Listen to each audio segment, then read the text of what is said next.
Hello there, welcome to this episode of the Shieldia Guide, where I will go over the damn vulnerable web app on low security for the SQLi, or structured query language injection, from the red team perspective. First, you're going to need to make sure you meet the minimum system requirements if you want to follow along at home, either with the red or the blue team lab setup. Then a brief primer on structured query language injection. This was, from my understanding, first postulated all the way back in 1998 in Frac magazine. Very interesting articles in Frac magazine. The one I'm referring to now is issue 54, the NT Web Technology Vulnerabilities article, discussing a proto SQLi in how the original SQL engine handled being able to run multiple queries, even though wasn't really designed, or maybe it was designed that way to have these weaknesses by Microsoft. Very interesting article, very interesting read. The first tool we're going to use today is SQL Map. Just kidding. We're not the Sony hack. I believe one of the tools was SQL Map. We're not doing that. Instead, we're going to work through and eventually get to that, because that's a very automated process and you're not really going to learn anything by using that. You're just running someone else's code, and then what's the point in that? Here is a sequence diagram of the attack. Again, some of the preamble stuff don't need to worry about, but our attack essentially will revolve around a parameter injection into the ID value of the SQLi vulnerability. We will then want to escape those constraints and run actual SQL commands. We can then see, based on the payload, if it's a payload to fetch the users and passwords, it will return multiple occurrences of the ID command. So if multiple occurrences are found, it is successful. If not, then it has failed and we try again. The first tool quote unquote we're going to look at today is just a basic browser. With the input box, we're going to try and enumerate some of these things and see what capabilities we might have as an attacker. So the first thing we're going to do is start up the damn vulnerable web app and the lab environment. Tartarus Lab will bring it up for you. However, if you already have an instance, go ahead and use that. Also, setting the damn vulnerable web app here, this Tartarus DVWA domain name, so that all of the commands will work. You can set that domain in your etc hosts file, as explained previously in other posts. First, we log in. Then we set the security to low, and we proceed with SQLi. We are skipping the insecure capture due to the setup requirements, and maybe most sites are going towards something like Cloudflare anyway, so we're not going to worry about that. Here we are presented with a text box. We can input an ID, and then that will return some information to us. So ID 1, and then first name, admin, surname. So what about ID 2? That's going to return some information. What about ID -1? That's not going to return any information because that ID doesn't exist. What about ID 111? Also doesn't exist, so it doesn't return any information. What about an ID like that? Ooh, an error in my SQL syntax. This is then leaking SQL error messages to us so that we can understand where we have gone wrong. So that's what is explained here briefly. We can then try and select the version information for the specific data for the DBMS. So this command, it's not really displayed well there.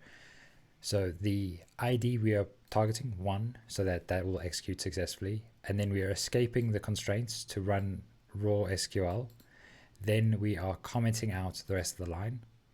So we can try that, see what it gives us. We also get an error. Very good. How can then we try and not get this error? One of the methods is the union-based approach, where you can union multiple columns. I'm not an SQL expert. It was definitely my least favorite part of this lab. The use select statement has different number of columns. We can then, so you slowly enumerate all of these things, just do a select null and version, because if it's a username and password, if it's here a user ID, first name and surname, so we can assume there's a selection for 2 statements. You can go through and then slowly enumerate to get to the right amount, as most automated tools would. But in this case, we'll just say select null to just blank out the value, and then version again. So like explained here, select first last name from users where user ID is the ID that we're inputting. That's what I think the command would look like. So we can now run that within the downloadable web app and see what it returns. So now it's returning, okay, that has worked. It's returned admin for the first part of the query, and then the second part of the query has worked. So you can see it's returning the first name, null, is fine, and then the second is the Miria DBMS version, and then what the underlying operating system is, Ubuntu 20.04, which is also quite interesting. So now we can successfully execute SQL statements just from this text box, because we're not being successfully blocked by any of the parameter sanitization that should be happening within an application like this. We can, as stated here, you can use null just to null out a value. The next thing we could do is a union select all from information schema tables, just to get some more information for what we're dealing with. That will fail because it will return at least these tables. So we're not going to do that. Instead, select table rows and table name from information schema, because those are the 2 values that we can use. That will then give us some more information. So we have all of this information that we can then use to slowly pick away and see, okay, what information can we extract from this database? There is another one, a where statement from. You can now use the database keyword. So instead of trying to guess what the database is called, you can instead use this function, and then that will use the database. But these 2 things would be logically equivalent. We're not going to run that one. There is now the select null column name from information schema where table name users. This is a bit more of an interesting query to run, because this will then give us all of the table names within, all of the column names within that table. So we can see user ID, first name, last name, user, and password. That's what we probably want to investigate further. So we have union select user password from the users table, and then again commenting out, and then that will give us something juicy. We have the username admin, and that's their MD5 hash password. Gordon wasn't fast enough this time, but we can get those passwords, and then you can use something like what's mentioned here, CrackStation, to be able to crack those passwords. It's not actually cracking them, it's just doing a lookup, but that's one of the methods. Or if you really want to try and crack it locally, you can use a dictionary attack. There's something like John the Ripper, a very powerful tool, but then that's also very GPU or CPU bound.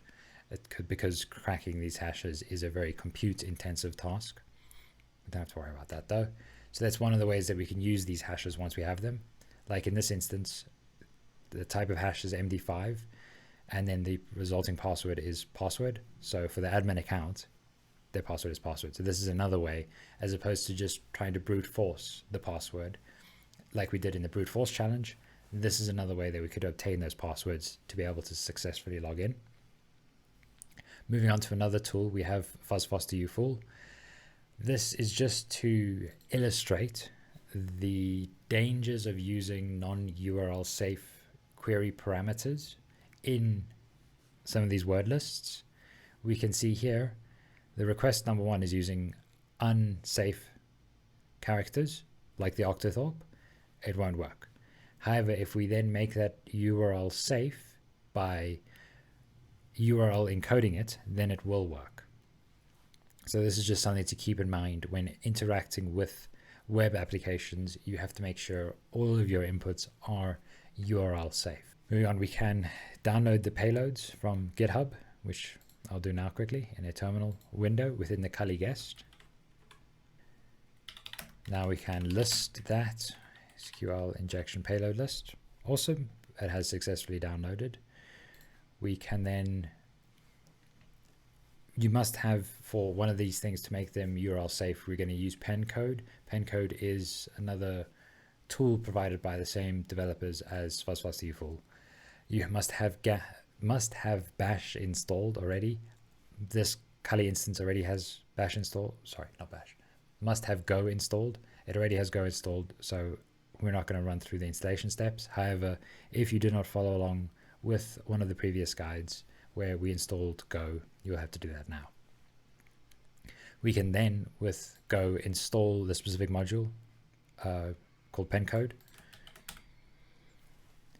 It should then say nothing, which means it's successfully installed.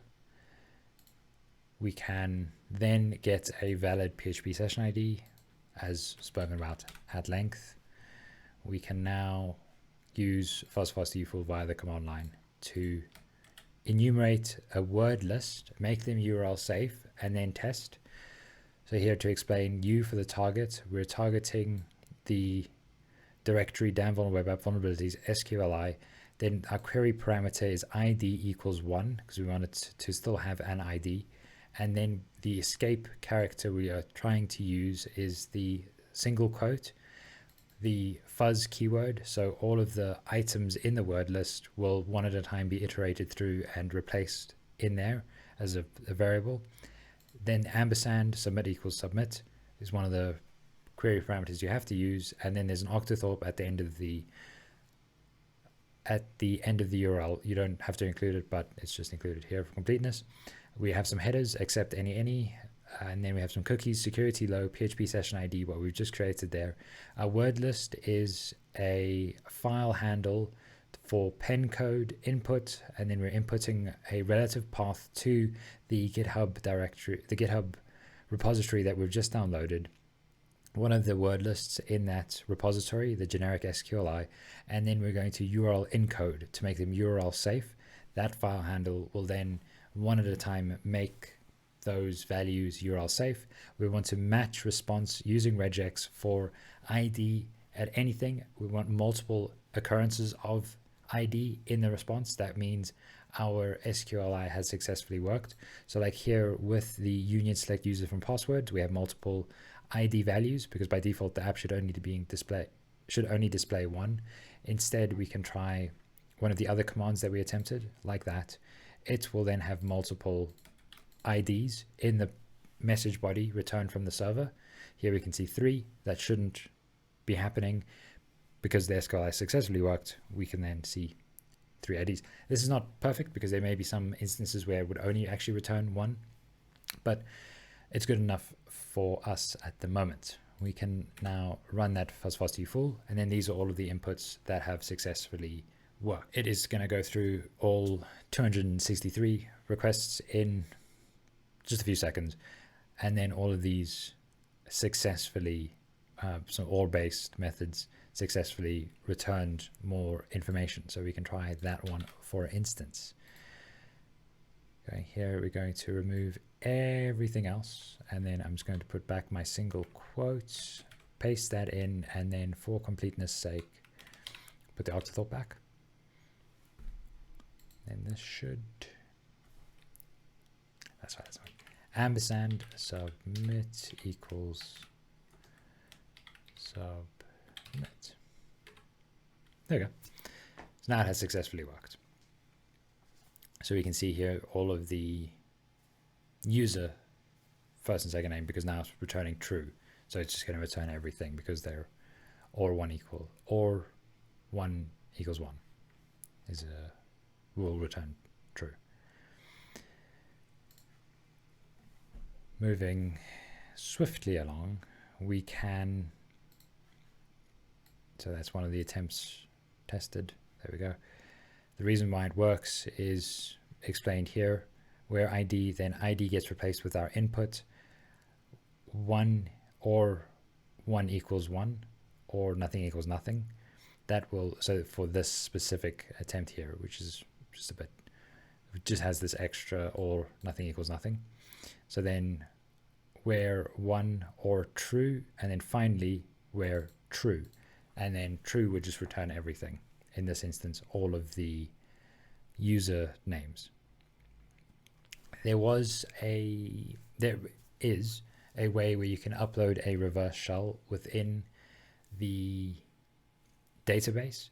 However, our grants do not permit us to do that. The current privilege on the database doesn't have the file permission, unfortunately. We don't have file, we only have usage on the database, so we can't really do any file uploads. Maybe next time. Now, finally, SQL map, the tool is a very common tool.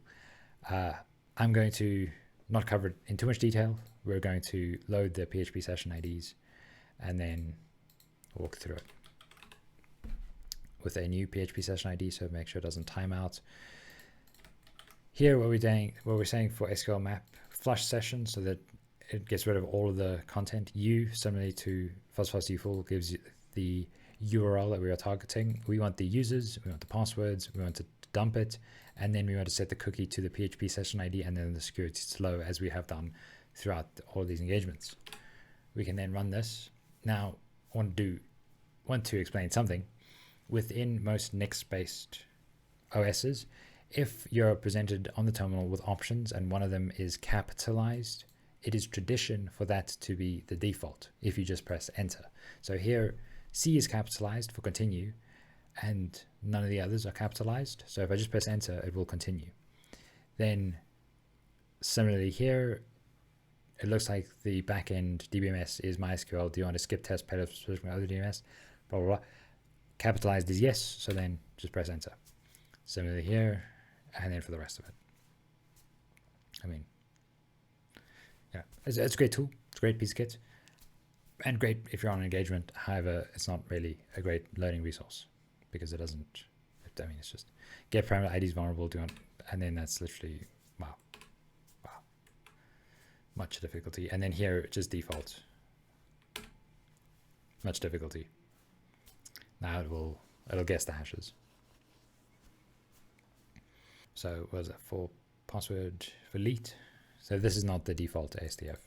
It's in fact Charlie, I believe, is the default for leet, but let's not worry about that. We can see here all of the data that the SQL map was able to extract for us. I mean, it's one way to do it. Great tool, great developers, but you know.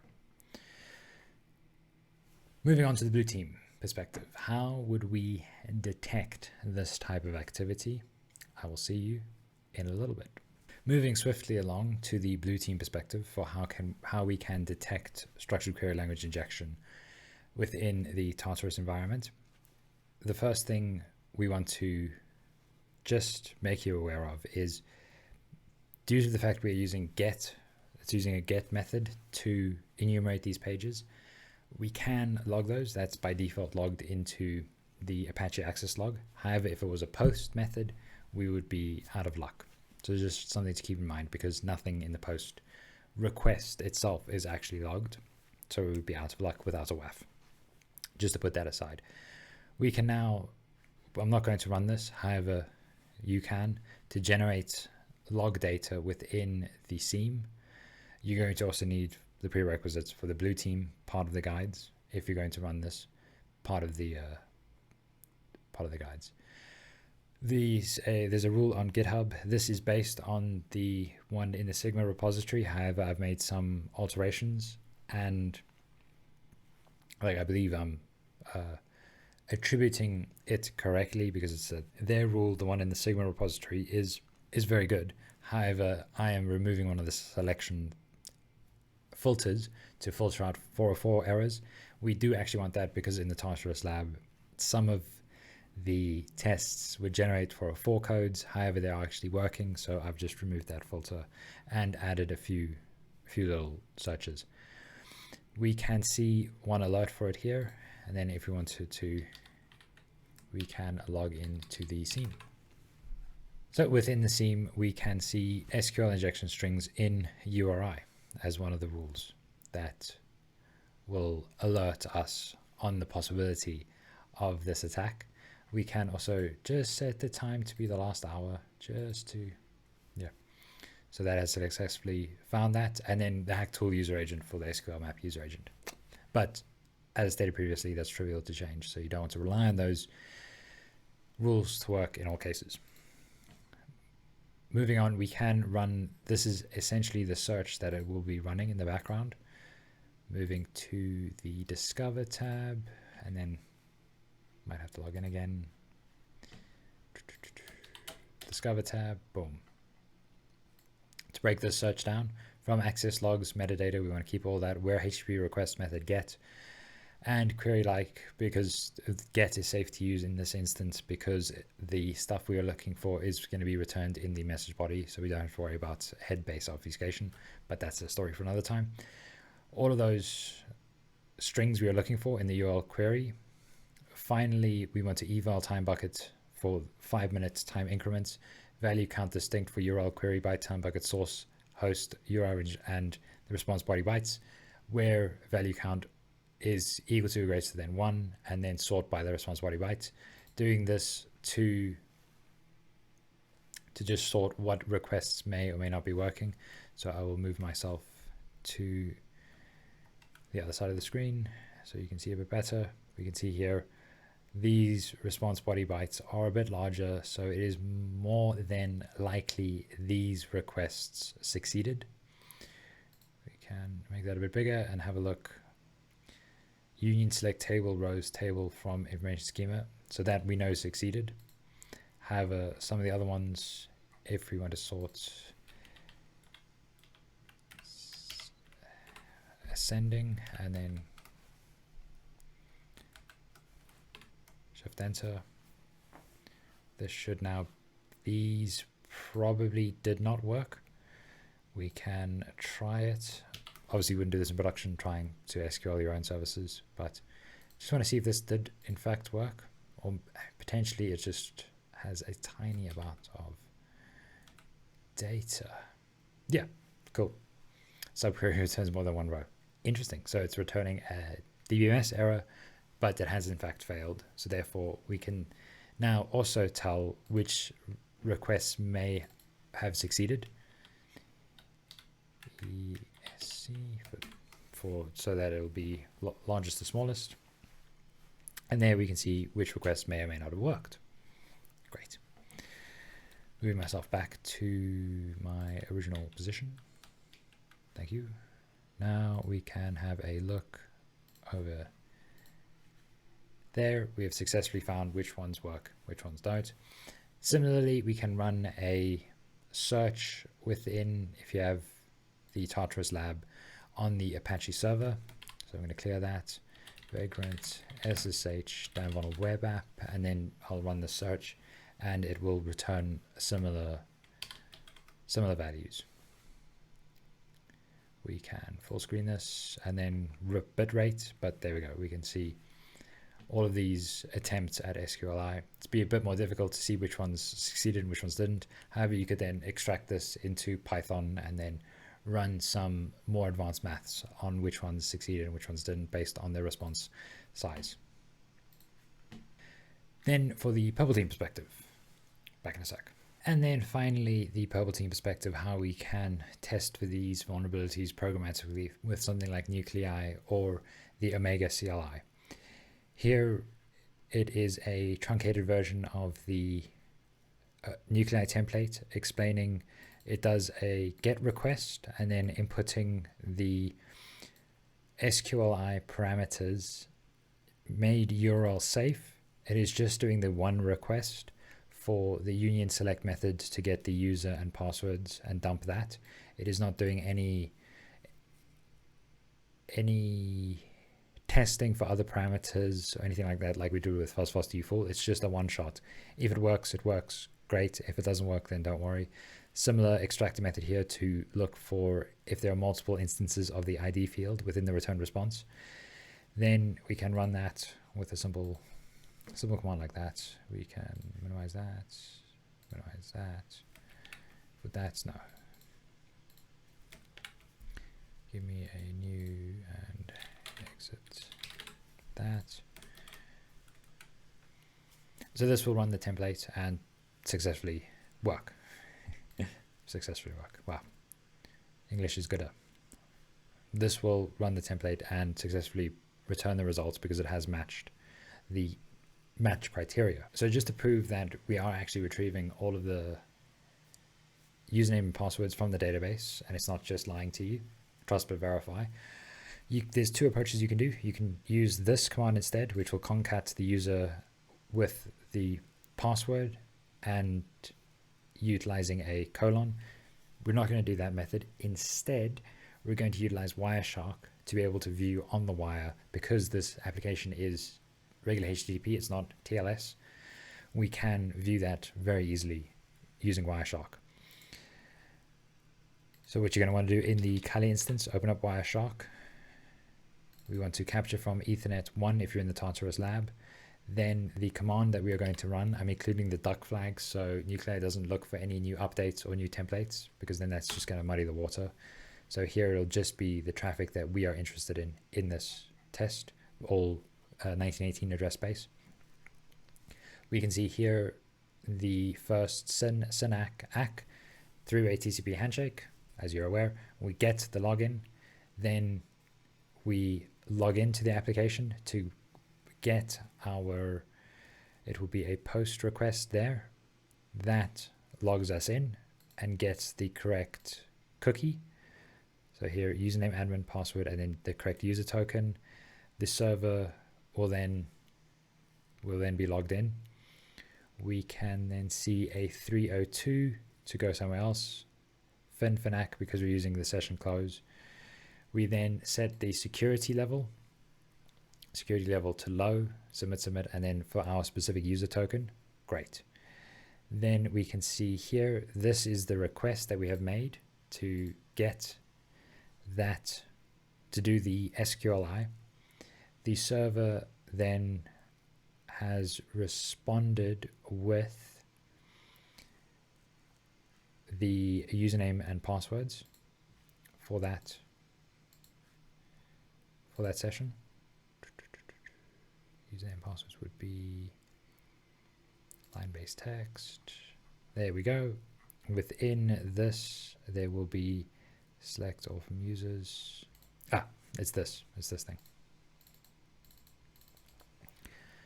Copy value, and then give me just a little text editor. Sweet. So here we can see username, admin, and surname, their specific password. So that verifies that the Nuclei template does in fact get these things. You want a very powerful tool. Just use Wireshark if you want to. You trust these things, but you actually want to verify that they're doing what they say they're doing. Wireshark's the way to go. Cancel that.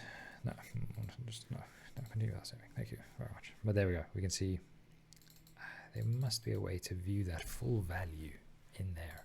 But then moving on from Wireshark, the next thing is utilizing the Omega CLI to run these tests automatically.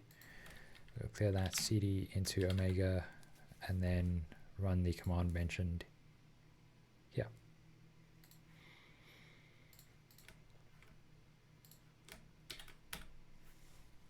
This will then run the Nuclei template and fetch the results from Elastic. Should work.